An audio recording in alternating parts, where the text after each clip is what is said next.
But bonds are having a tougher time of it. Let's talk with Charles Ellis. He's the author of The Investment Classic, Winning the Loser's Game. It's out tomorrow in a new and expanded 8th edition. Charlie, you have been a big backer of ETFs, but also of indexing over active investment in general. In the new edition, you say the evidence for index-backed investing is stronger than ever. Why is that? Well, things change. I love being 18, 20, 25. That was a wonderful time. But I'm now in my advanced 80s, and I have to recognize and be prepared to adapt. There's been a big change in the way investing goes. Years ago, active investing was really fun, easy to do almost, and for people who were very bright and working hard, it was something they could accomplish.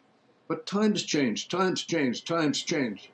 And now all the advantages we had in those days have been put behind us. We used to get inside information by going to private meetings. We don't get that anymore. It's against the law. We used to have research that nobody else had.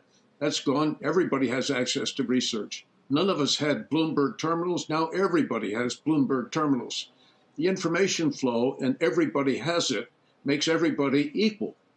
So if you're going to a fight, and you're 6'2" and I'm 5'10", you're going to win.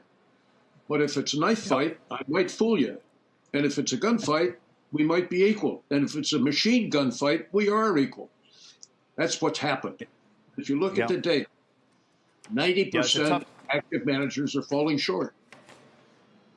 80%, more than 80%, I think it's closer to 90% fall short over the last, over a 10-year period. Charlie, there's also a new chapter in your book on bonds. You've been pretty negative on bonds. You say the traditional concept of invest your age in bonds, it doesn't work anymore. The 60-40 idea is dead as well. Why is it not working, and what should investors do about their bond portfolio? Every one of us is different. My eyes are different. My fingerprint is different. And those are differences that matter. Every one of us is different as an investor. I'm, at my age, still able to earn my living, cover family expenses.